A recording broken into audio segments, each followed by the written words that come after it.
तो आपने देखा कि इस वक्त पश्चिम बंगाल के तटीय इलाकों में किस तरह का हाल है और डर यहां यह भी है कि आज आधी रात को जब तूफान रेमल तट से टकराएगा तो फिर क्या होगा, क्योंकि आशंका है कि तूफान जब टकराएगा तो उस वक्त हवाओं की रफ्तार 135 किलोमीटर प्रति घंटा हो सकती है और बहुत तेज बारिश भी हो सकती है, यानी कि तटीय इलाकों में बड़ी तबाही आने की आशंका है। लेकिन जितने जोर शोर से तूफान तट की तरफ बढ़ रहा है उससे कहीं ज्यादा जोर शोर से तूफान से निपटने की तैयारियां भी कर ली गई हैं। समुद्र के किनारे बसे निचले इलाकों से लोगों को तेजी से निकालकर सुरक्षित इलाकों में पहुंचाया जा रहा है। स्थानीय प्रशासन और एनडीआरएफ की टीमें तैनात कर दी गई हैं। नेवी भी जरूरत पड़ने पर रेस्क्यू के लिए हर तरह के साजो सामान के साथ तैयार है। एहतियातन कोलकाता एयरपोर्ट पर विमानों की आवाजाही को बंद कर दिया गया है। रेलवे ने भी कई ट्रेन कैंसिल की हैं। एहतियातन ये कदम फिलहाल उठाए जा रहे हैं। तो आज रात ये खतरा आने की आशंका और सीधे इस पर अभी हमारे पास ताजा अपडेट क्या है, मनोज्ञा लोईवाल ग्राउंड से हमारे साथ जुड़ गए हैं। मनोज्ञा, अभी क्या ताजा हालात है? आधी रात तक टकराएगा, लेकिन उससे पहले की तैयारियां क्या है? देखिए, ये कहानी अभी आधी है, पूरी कहानी मध्य रात तक हो जाएगी। लेकिन अगर मैं ये कहूं कि इस समय 60 से 70 प्रति घंटे की रफ्तार से हवाएं चल रही हैं और इतनी तेज हैं, तो आप गति का अंदाजा लगा सकती हैं कि रात तक क्या हो जाएगी। इसकी स्पीड 120 से 130 किलोमीटर प्रति घंटे की रफ्तार से हवाएं चलेंगी, जिसमें सबसे बड़ा खतरा होता है कि आसपास के इलाकों में जो भी हो सामान, ये जो गाड़ी आप देख रहे हैं ये पूर्व मिदनापुर डिस्ट्रिक्ट पुलिस की है, जो बार बार सायरन बजाकर यहाँ पर सभी को हटा रही है। बड़ा चुनौतीपूर्ण कार्य है सबको हटाना। देखिए, अब अरेस्ट भी किए जा रहे हैं, डिटेन भी किए जा रहे हैं लोग, क्योंकि कई ऐसे लोग हैं जो सुनते ही नहीं हैं और हटते ही नहीं हैं, जिसकी वजह से अब जान का खतरा है ये भी नहीं समझ रहे हैं। हम यहाँ पर हैं रिपोर्टिंग की वजह से, हमारा कारण है कि हम आपको तस्वीर दिखाने के लिए यहाँ पर परमिशन के साथ उपस्थित है। लेकिन अगर मैं आपको ये तस्वीरें दिखाऊं तो ये जो पेड़ होते हैं और इन आसपास इलाकों में जो लोग हैं उनको हटाना बहुत ज्यादा जरूरी है।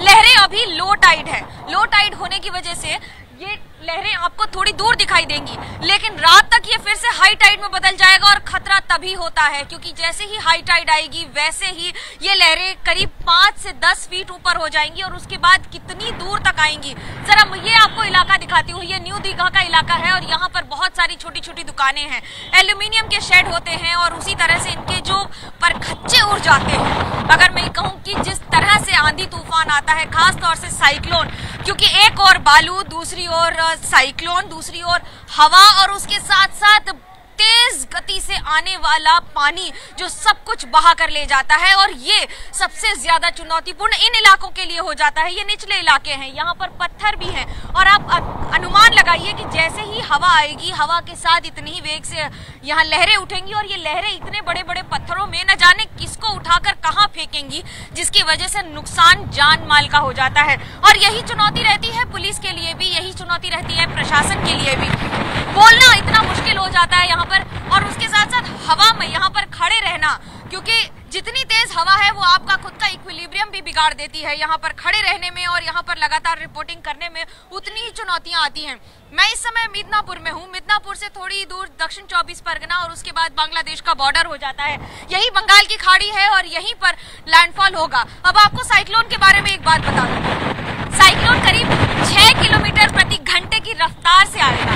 ये इसका मतलब ये है कि जो पूरा साइक्लोन का इलाका होता है, ऐसा नहीं है कि ये जो चक्रवात तूफान होते हैं वो सिर्फ एक बार आकर गिरकर सारा पानी बहा कर ले जाते हैं। जी नहीं, ऐसा नहीं होता है। एक गोलाकार होता है जिसकी वजह से जितनी तेज हवा घूमती है उतना ही ज्यादा नुकसान पहुंचाती है और उतना ही मुश्किल हो जाता है, क्योंकि इन इलाकों में बालू उड़कर आती है और रेमल का तो मतलब ही बालू है। अरबिक में बालू को रेमल कहते हैं और हर बार एक देश को मौका मिलता है, खासतौर से एशियन कंट्रीज को एक मौका मिलता है इस इलाके में आने वाले साइक्लोन का नाम रखने के लिए। तो इस बार क्योंकि चांस और अपॉर्चुनिटी ओमान को दी गई तो उन्होंने इसका नाम रेमल रखा। लेकिन क्या ये तूफान अपने साथ उतनी ही बालू और उसके साथ उतने ही पत्थर और तेज हवाओं के साथ न जाने कितना नुकसान लेकर आएगा? बिल्कुल मनोज्ञा, नजर रखिएगा और साथ ही आप अपना भी ख्याल रखिएगा। तो रेमल तूफान का हर एक अपडेट मनोज्ञा के जरिए आप देखेंगे।